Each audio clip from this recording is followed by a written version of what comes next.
Atos 16, 6 a 10. Vamos ler? Todo mundo? E passando pela Frígia e pela província da Galácia, foram impedidos pelo Espírito Santo de anunciar a palavra na Ásia. E quando chegaram a Mísia, intentaram ir para Bitínia, mas o Espírito não lhe permitiu. E tendo passado por Mísia, desceram a Troade. E Paulo teve de noite uma visão em que se apresentou um homem da Macedônia e lhe rogou, dizendo: passa a Macedônia e ajuda-nos. Versículo 10.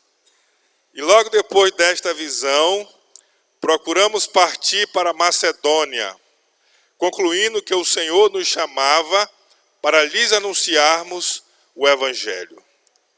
E logo depois desta visão, procuramos partir para a Macedônia, concluindo que o Senhor nos chamava para lhes anunciarmos o Evangelho. Amém? Amém. Vamos orar. Senhor Deus, nós te agradecemos pela tua palavra, te agradecemos, ó Deus, pelo teu Espírito que nos foi dado, que nos ensina a sua palavra, que nos guia na verdade. Pai Celestial, nessa noite, Senhor, nós queremos ser alimentados pela tua palavra. Dá-nos a tua palavra, da compreensão, da revelação. Usa-me, ó Deus, como instrumento, como canal do fluir, do entendimento da tua palavra. E abençoa cada coração para ser uma terra boa, que recebe a semente, que frutifica, que transforma. Meu Deus, que gera muitos frutos. Em nome de Jesus. Amém. Irmãos, o nosso tema, o Espírito Santo nos impediu até agora. O Espírito Santo nos impediu até agora. Quem nos impede de pregar o Evangelho num lugar? Será que sempre é o diabo que nos impede de pregar a palavra de Deus em algum lugar? Será que quando as coisas não acontecem na igreja em relação à conversão e à salvação de muitas pessoas, será que sempre isso é porque o diabo está impedindo? Sempre quando uma igreja fecha no lugar, por exemplo, uma igreja não vai para frente, será que isso sempre é porque o diabo está atrapalhando?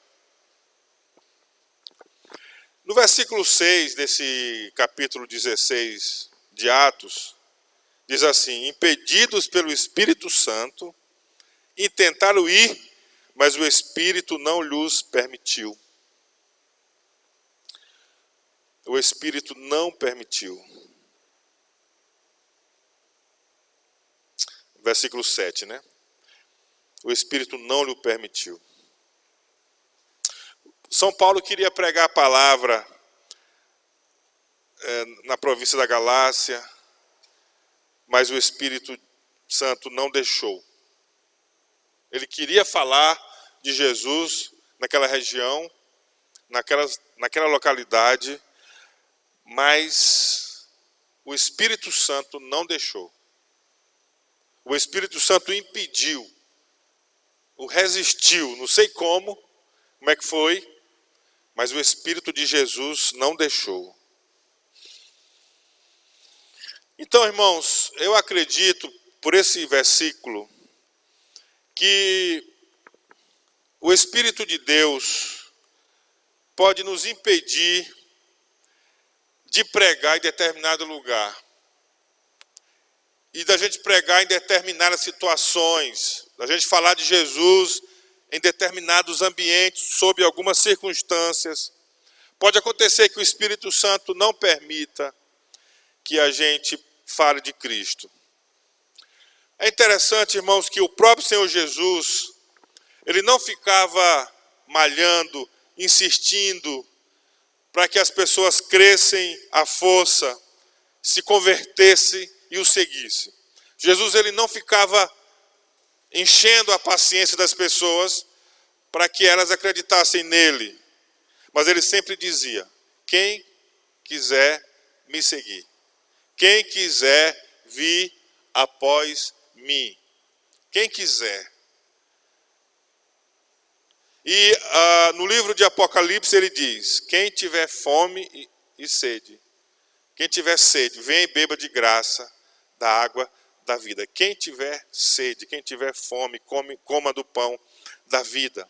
O Senhor sempre coloca o convite, o chamado, e as pessoas então respondem.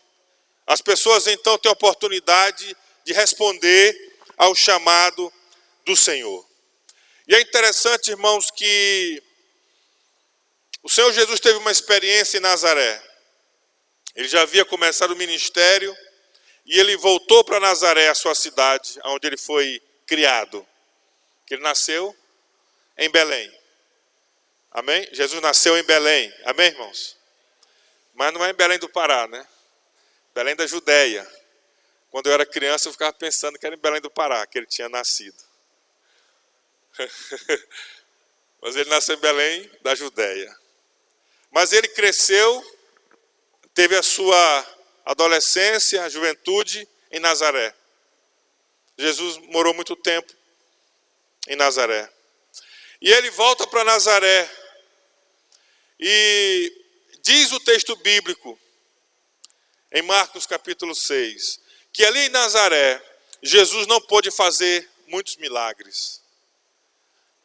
Onde ele passava, Jesus manifestava muitos milagres da parte de Deus, pelo poder do Espírito Santo. Mas em Nazaré, diz o texto bíblico, ele não pôde fazer muitos milagres. E é interessante que ele admirou da incredulidade do povo de Nazaré. Porque as pessoas ficavam dizendo: mas não é este Jesus, filho de José, filho de Maria? Não está entre nós seus irmãos, suas irmãs? Aí Jesus disse: realmente, o profeta na sua própria casa não tem muita honra. O profeta na sua própria casa não tem muita honra. E ali ele ficou pouco tempo. Ele não ficou insistindo para que o povo cresça. Ele não ficou repetindo, chamando, falando, reclamando para que o povo cresça. Ele ficou pouco tempo. E logo ele começou a percorrer outras cidades, outros locais, e realizando muitas curas, milagres, pregando, ensinando. Ele não ficou ali paralisado naquele lugar porque as pessoas não criam, mas ele se levantou e continuou o ministério, continuou indo a outros lugares e levando a mensagem e fazendo muitos milagres. Queridos, quando Jesus enviou os discípulos de 2 em 2, no mesmo livro de Marcos, no capítulo 6, ele disse assim: olha, vocês vão de 2 em 2, mas não é certo que vocês vão sempre ser bem recebidos, que as pessoas vão sempre querer ouvir vocês, que as pessoas vão receber a oração e a bênção de Deus através de vocês. Ele disse: não é certo que todos vão receber vocês. Ele falou assim: alguns não vão receber vocês, alguns não vão ouvir vocês, mas vocês saiam dali, daquela casa, vocês sacudam o pó que estiver debaixo dos vossos pés em testemunho contra eles. Ele está dizendo: olha, não insista muito. Se as pessoas não querem, se as pessoas resistem, então vocês batam os pés, sacodem os pés. Naquela época havia muita poeira, era aquela sandália, né, tipo franciscano, acredito eu. E vocês vão para outra casa, vocês vão para outro lugar, e vocês levem a palavra a outra casa. E na casa que receber vocês, vocês vão descer a paz sobre aquela casa, e vocês vão orar por aquela casa, e vocês vão abençoar aquela casa. Você pode dizer glória a Deus? Então, queridos, O Senhor quer que preguemos o Evangelho? O Senhor quer que a gente fale do Evangelho?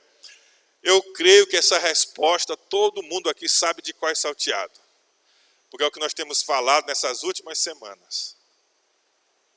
E a gente grava e depois eu ainda mando no WhatsApp da igreja de um monte de gente. Se algum ouviu e ouviu de novo, sabe de qual é salteado essa resposta. Sobre o Senhor quer ou não quer que preguemos o Evangelho. Na verdade é um mandamento que Ele nos dá. E onde houver fé ou sede e fome espiritual, onde há uma busca de Deus, é nesses lugares que nós devemos levar a palavra. Onde houver pessoas necessitadas, porque Paulo foi proibido pelo Espírito de pregar na Galácia, mas quando ele, à noite, ele teve uma visão que um homem se apresentava e dizia: passa a Macedônia e ajuda-nos. Na Macedônia havia homens, havia pessoas clamando por ajuda, clamando por uma oração, clamando por uma palavra, clamando por Deus. E Paulo então entendeu que ele deveria ir à Macedônia, que ele deveria ir a essa região para pregar a palavra. Então qual é o lugar que nós devemos pregar a palavra? Nós devemos fazer todo o esforço para ir e anunciar. Onde houver pessoas que nos recebam, onde houver pessoas que abram suas casas, onde houver pessoas que abram os seus corações, onde houver pessoas sedentas, que estão com sede de Deus, com fome de Deus, então são nesses lugares que nós devemos levar a mensagem, a palavra do Evangelho. Você pode dizer amém, querido? Porque há muitos que estão sedentos, há muitos que estão famintos pela presença de Deus, pela graça de Deus. Queridos, a iniciativa sempre vai partir do cristão de compartilhar a palavra. O apóstolo São Pedro, ele fala que nós devemos estar sempre preparados e que na nossa boca venha ter uma palavra salgada, ou melhor dizendo, temperada, uma palavra de sabedoria, uma palavra de entendimento para dar a quem nos fazer perguntas, a quem nos indagar sobre Deus, sobre Jesus. Então nós devemos ter uma palavra temperada, não muito fraca, não muito forte, não muito condenadora e nem muito água com açúcar, mas uma palavra temperada, no ponto certo, na necessidade da pessoa, cheio da graça de Deus, do amor de Deus, para falar o coração da pessoa, para falar a vida daquela pessoa que está perguntando. Então a iniciativa de ir, de estar pronto, de compartilhar, tem sempre que ser nossa, tem sempre que partir do cristão. Você pode dizer amém? Mas nós continuarmos, compartilhamos a essa pessoa, depende dela querer, depende dela desejar, depende das pessoas. Irmos é uma tarefa nossa, mas continuar compartilhando depende do ouvinte, depende daquela casa, depende daquela família, depende de quem nos recebe. Se alguém bate a porta, se alguém desliga todas as lâmpadas, se alguém fala alguma coisa contra, se alguém não aceita, não há motivos para insistirmos. Não há motivo para ficarmos voltando indefinidamente. Se alguém zomba, se alguém não leva a sério, não tem motivo para continuarmos repetindo com a mesma pessoa o tempo todo, a mesma história, a mesma palavra. Não tem. Continuarmos falando, discipulando alguém, vai depender do desejo dela e do coração dela. Porque se alguém se fecha, se alguém não se abre, com certeza nós iremos a outras pessoas que estarão clamando: vem e ajuda-nos, vem e nos ensina, vem e fala de Deus para nós, ora com a gente, nos abraça no amor de Deus. Sempre vai haver pessoas necessitadas, então nós não podemos perder tempo com quem realmente demonstra que não quer, porque há muitos necessitados que nós precisamos alcançar. Você pode dizer amém? Agora, queridos, quando estamos fazendo algo no reino de Deus, na obra de Deus, que não é da vontade de Deus, mesmo que nós tenhamos as melhores intenções, os melhores alvos e objetivos de ganhar aquelas pessoas para Deus, de saquear o inferno e povoar os céus, mas o Espírito Santo vai nos impedir, não vai deixar. E não adianta nós ficarmos insistindo. Vocês imaginem que se ali na província da Galácia o Espírito Santo impediu Paulo de anunciar a palavra ali na Ásia, mas se Paulo dissesse: não, aqui tem perdidos, e tinha, não, aqui tem gente que está longe de Deus, então vamos pregar aqui, e realmente tinha muita gente longe de Deus, mas o Espírito Santo estava dizendo: aqui não, Paulo, aqui nesse lugar, agora não, nesse momento não. E depois então ele recebe a visão que era para ir para Macedônia, era para ir para outro lugar.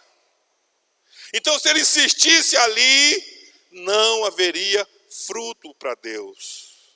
Se ele insistisse ali, apesar de estar falando de Deus, ele estaria em desobediência ao Espírito Santo.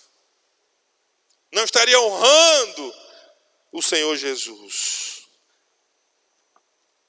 Irmãos, alguns anos atrás, Deus falou comigo sobre a koinonia na igreja.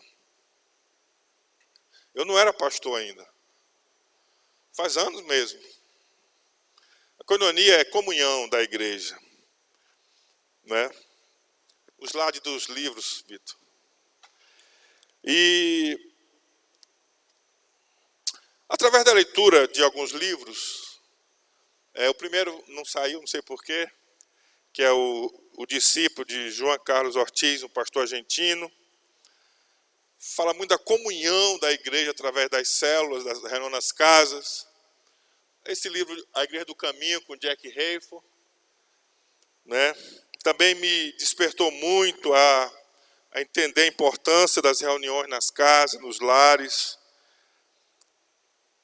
E anos depois, quando eu comecei a igreja, eu comecei um discipulado com alguns jovens, através do material da Cruzada Estudantil para Cristo.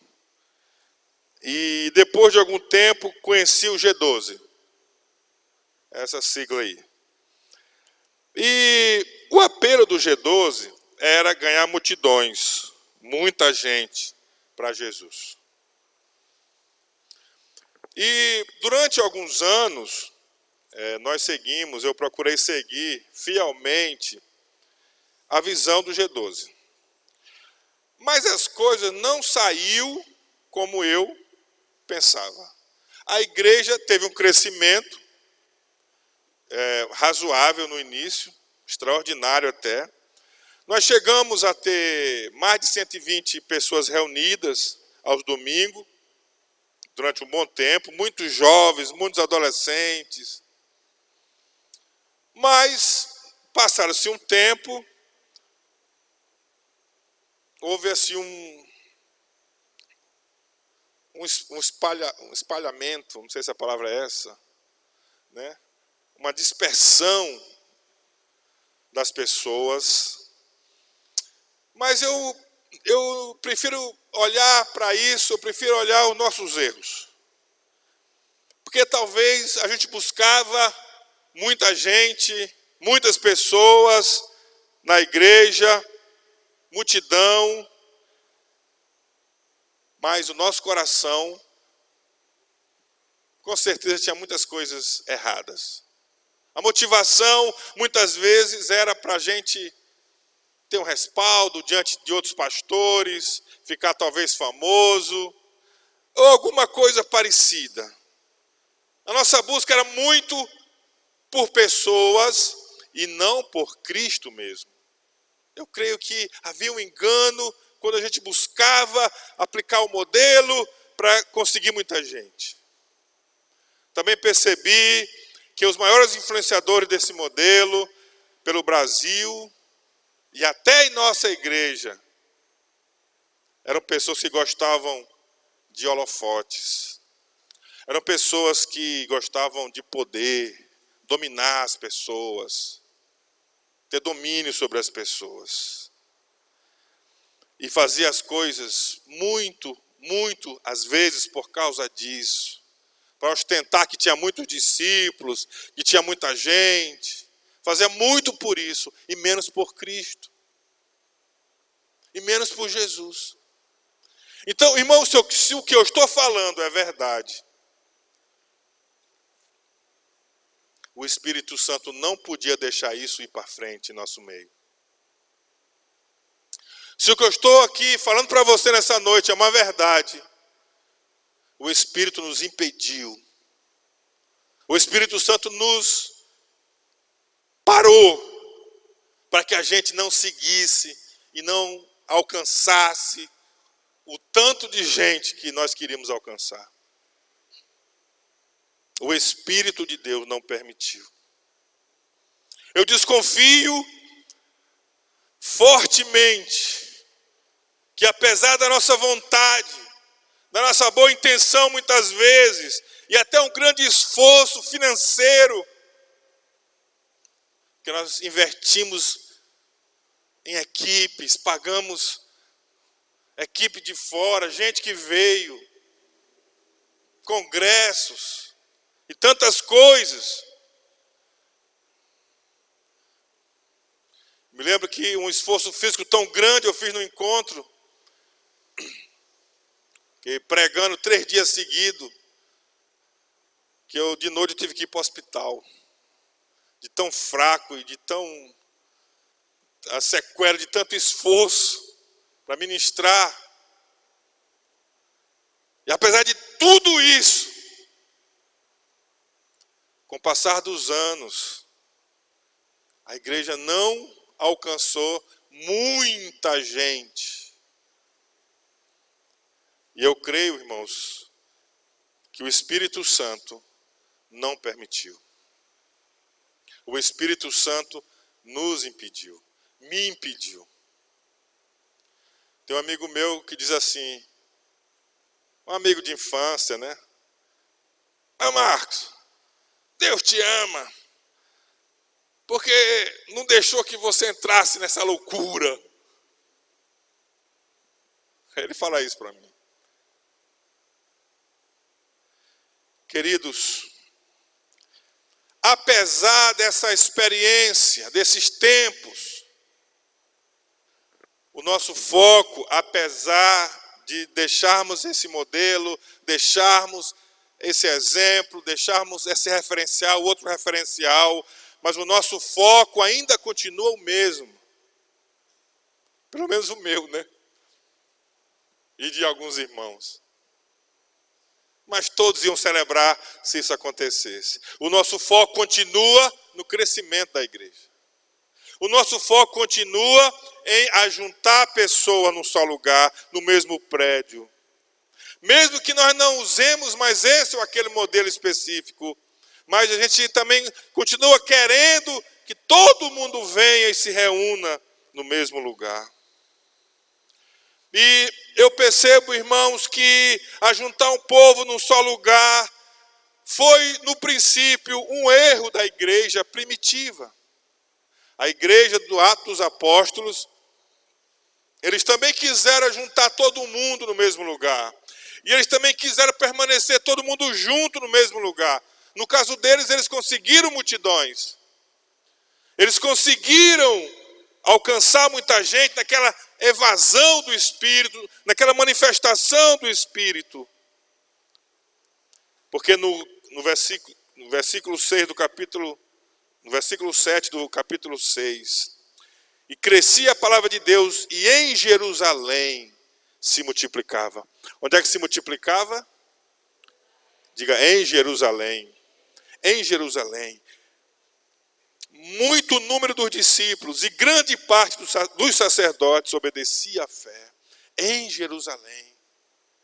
Irmãos, o Senhor Jesus mandou eles somente para Jerusalém? Sim ou não? Diga assim, não. Vou perguntar de novo. O Senhor Jesus mandou os seus discípulos somente para Jerusalém? Não. Ele mandou para Samaria, para Judéia, para Samaria e até os confins da terra, começando em Jerusalém. Mas eles fizeram a sua casa, a sua morada. Eles se instalaram em Jerusalém. E aí as multidões vieram e eles estavam contentes com isso, com a multidão em Jerusalém. Mas aí o que Deus faz? Capítulo 8, versículo 1 de Atos. E também Saulo consentiu na morte dele, de Estevão. E fez-se naquele dia uma grande perseguição contra a igreja que estava em, diga, Jerusalém. A igreja que estava em Jerusalém.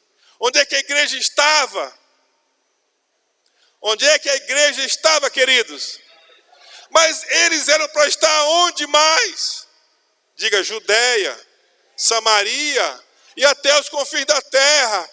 Mas aonde eles estavam até aquele momento? Em Jerusalém.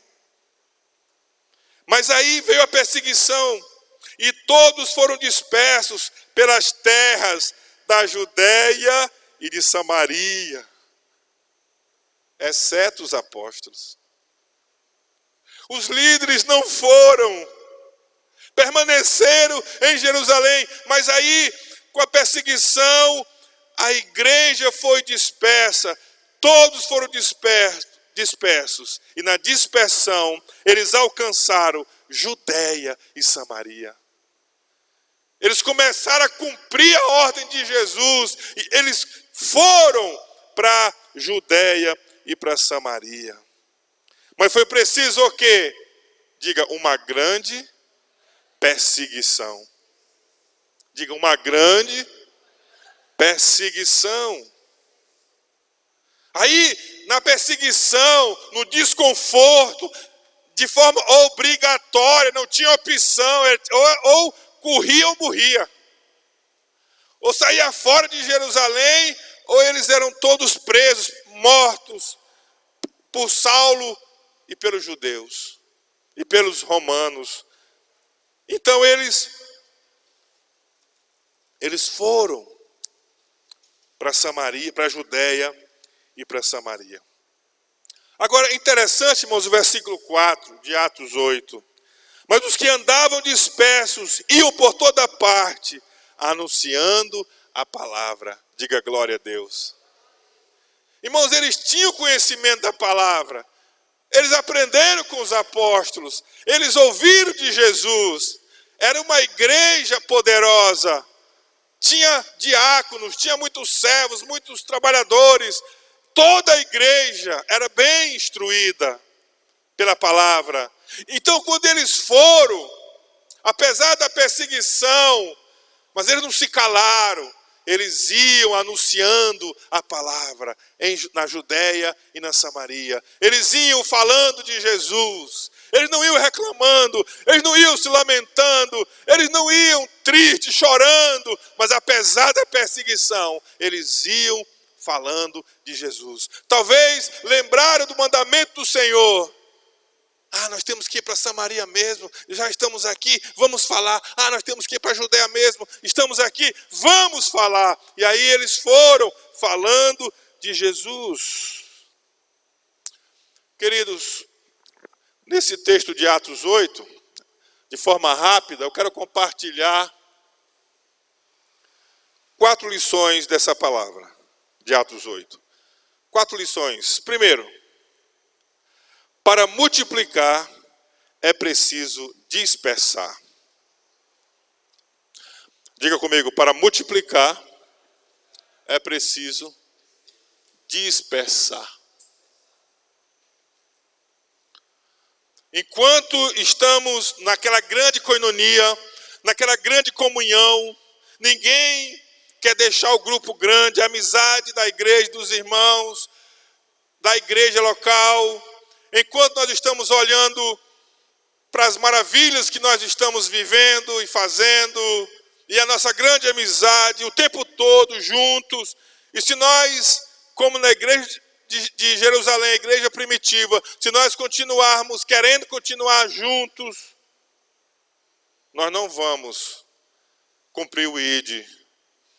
Para que nós venhamos cumprir o ID, é preciso dispersar. Versículo 4 diz, mas os que andavam dispersos iam por toda parte anunciando a palavra.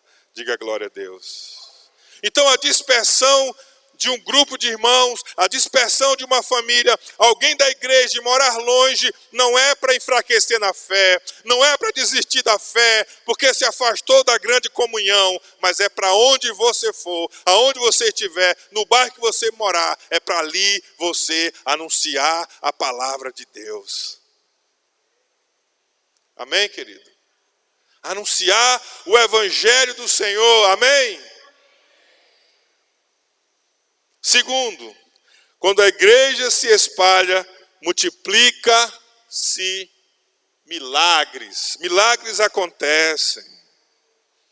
Quando a igreja se espalha, quando a igreja vai pelos bairros, pela vizinhança, pelas cidades, milagres acontecem. No versículo 5 e versículo 7 de Atos 8, e descendo Filipe à cidade de Samaria, lhes pregava Cristo. E as multidões unanimemente prestavam atenção ao que Filipe dizia, porque ouviu e viam os sinais que ele fazia. Pois que os espíritos imundos saíam de muitos que os tinham, clamando em alta voz, e muitos paralíticos e coxos eram curados. Irmãos, na igreja de Jerusalém havia milagres, sinais por parte de alguns. Mas quando eles foram dispersos e falando de Jesus e orando pelas pessoas, mais milagres aconteceram. Mais, de forma maior, houve uma manifestação do poder de Deus na vida de muitas pessoas. Quando a gente se espalha e a gente vai às pessoas sedentas, às pessoas necessitadas, às pessoas que creem, muitas vezes creem mais do que os que estão na igreja, e a gente chega até essas pessoas e a gente ora com elas, acontecem milagres, coisas maravilhosas acontecem na vida das pessoas, mas só experimentamos isso quando a gente espalha a igreja, quando a gente vai pelas casas, pelos bairros, pelas cidades, como foi na igreja primitiva. Queridos, nós experimentamos um renovo espiritual. A nossa fé, ela se desperta.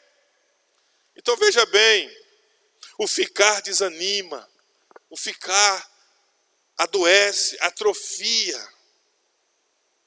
Se um corpo fica imóvel, ele adoece. Não é, irmão Bruno? Um corpo imóvel. Depois de um acidente, depois de um tratamento, terapia, para movimentar. A igreja parada, ela atrofia, ela morre. Mas a igreja que se movimenta, a igreja que vai, que testemunha, que visita, essa igreja, ela recebe vida, ela recebe o renovo. Deus começa a fazer milagres na vida das pessoas e também na vida da própria igreja que está se movimentando. Você pode dizer amém, querido? Terceira lição, o próprio povo foi e fez. Porque nós vamos perceber, queridos, no versículo 1 do capítulo 8, que somente os apóstolos não foram. Vamos dizer assim na linguagem de hoje, os pastores não foram pregar. Normalmente, quando se quer acabar com um movimento, com um grupo de pessoas, pega o líder, mata o líder, persegue o líder. Mas é incrível, nesse caso aqui, os líderes escaparam e o povo foi perseguido, exceto os apóstolos. Os apóstolos que estavam cansados de tentar prender os apóstolos, agora vão pegar o povo agora. E foram atrás do povo, perseguiram o povo. E foi esse povo que foi pregando a palavra. Amém? Diga assim, o povo que conhece a Jesus tem autoridade para falar de Jesus.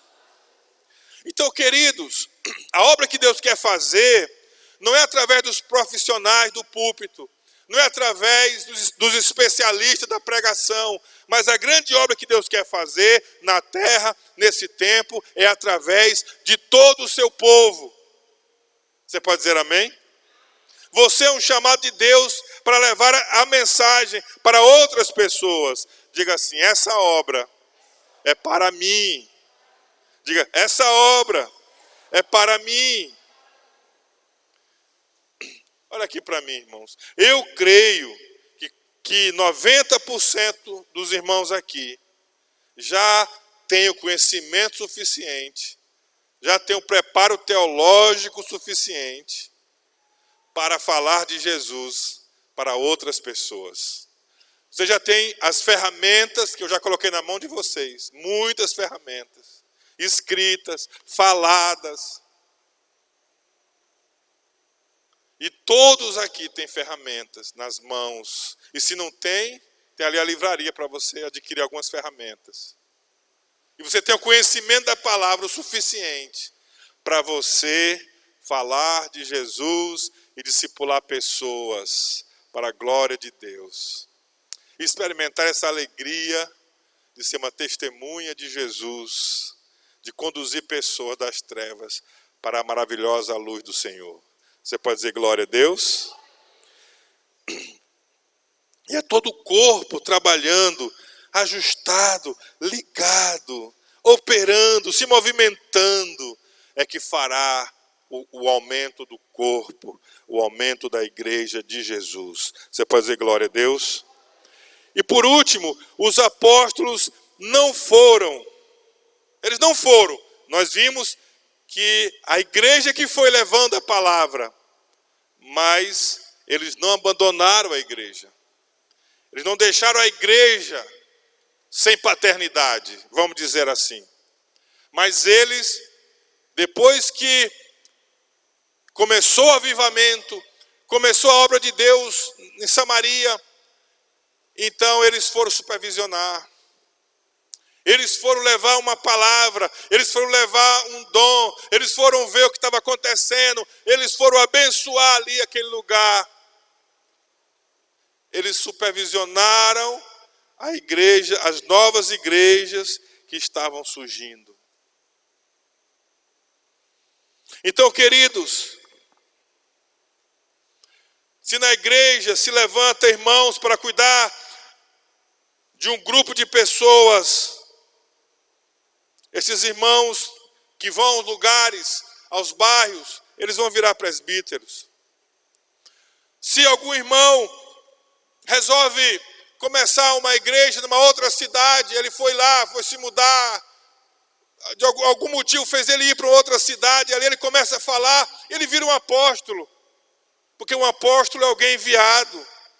Para nós ele vira um apóstolo. Se nós plantamos a igreja aqui, nós, eu, pastora Cleia, e alguns irmãos começam a pastorear igrejas menores nos bairros, então nós que somos pastores viramos bispos. Viramos bispos. Amém, querido? Então, todo mundo é promovido. Quantos querem ser promovidos? Diga glória a Deus. Quem quer ser promovido no seu emprego, no seu trabalho? Diga glória a Deus. Quem quer ser promovido no reino de Deus? Diga aleluia.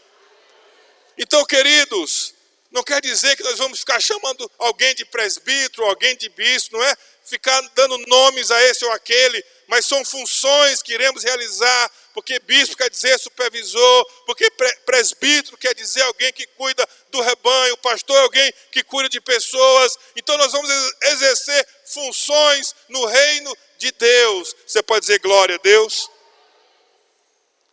Eu quero concluir, irmãos. Presta atenção. E eu quero contar a novidade que eu coloquei nas mensagens que eu enviei, nos grupos, do grupo da igreja. E hoje eu quero renunciar publicamente aqui para todos vocês, todo o esforço financeiro e físico para o crescimento da igreja, para a adição de pessoas à igreja, para juntar todas no mesmo lugar, todos os domingos ou todas as quartas, ou qualquer dia da semana, terça. Hoje eu quero dizer para vocês que eu estou renunciando a esse pensamento, a essa busca, a esse crescimento. No século XX, houve um homem que começou a despertar a igreja para o crescimento. No mundo inteiro. O nome desse homem era Donald McGavran. Eu acho que o nome se fala assim. E já na sua velhice, ele e a sua esposa, ele estava com câncer, pegou um câncer. E a sua esposa também estava com câncer. E a sua esposa estava muito mal. E ele tinha um amigo chamado Jim Montgomery, juntamente com a sua esposa, que visitava a irmã Mary McGavran.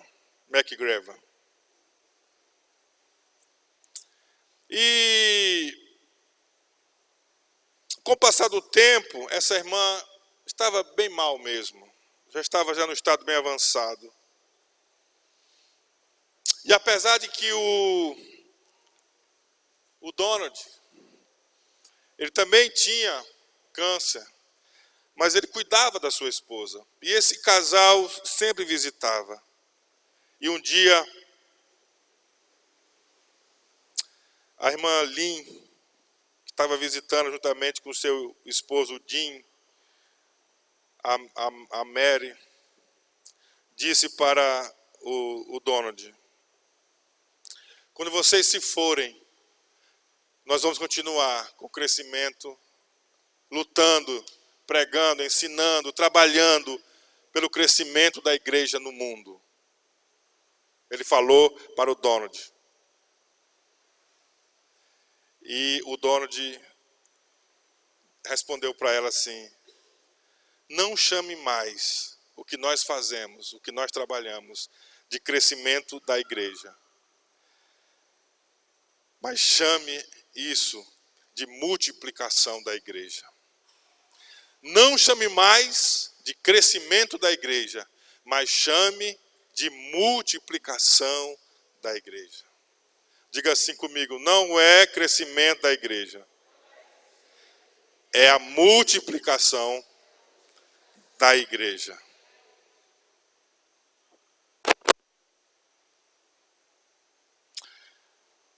Duas semanas antes da sua morte, o Donald, que eu não vou falar o sobrenome, que eu não sei se estou falando certo, ele dizia assim: a única maneira de conseguirmos o trabalho da grande comissão é plantar uma igreja em todas as comunidades do mundo. Plantar uma igreja em todas as comunidades do mundo. Irmãos, olha aqui para mim. A partir de agora, não trabalhamos, não nos esforçamos mais para o crescimento da igreja, mas nós vamos trabalhar e nos esforçar para a multiplicação da igreja. Eu quero dizer com isso que não é só células, mas a igreja nas casas. Talvez nessa cidade de Imperatriz, nós fiquemos com só esse prédio. Ou talvez um ou outro prédio, poucos prédios. mas nós vamos trabalhar e lutar para nós termos dezenas de igrejas espalhadas pelas casas, pelos bairros da cidade. Você está entendendo? Nós vamos começar pelas casas mais longe, pelos lugares mais distantes. Lá não vai ser apenas uma célula, que a gente tem que ficar preocupado de ter uma condução, ou várias conduções, ou uma grande condução, ou vários cultos, ou um templo maior, para caber todo mundo que vai vir. Mas agora nós vamos multiplicar. Nós vamos ter irmãos que, mesmo sem ser perseguidos, juntamente conosco, vão se deslocar, ou vão estar lá já morando, e vão se levantar para ali realizar o culto, orar pelas pessoas, louvar a Deus, cantar a Deus dentro das casas. Nós vamos ter as igrejas domésticas. Nós vamos multiplicar a igreja. Nós vamos oportunizar para que todos os vizinhos participem desse culto. Todos os bairros tenham casas e famílias recebendo vidas. Multiplicando a igreja. Multiplicando os irmãos. Não mais apenas participando de um culto, simplesmente parados. Claro que muitas vezes temos que parar.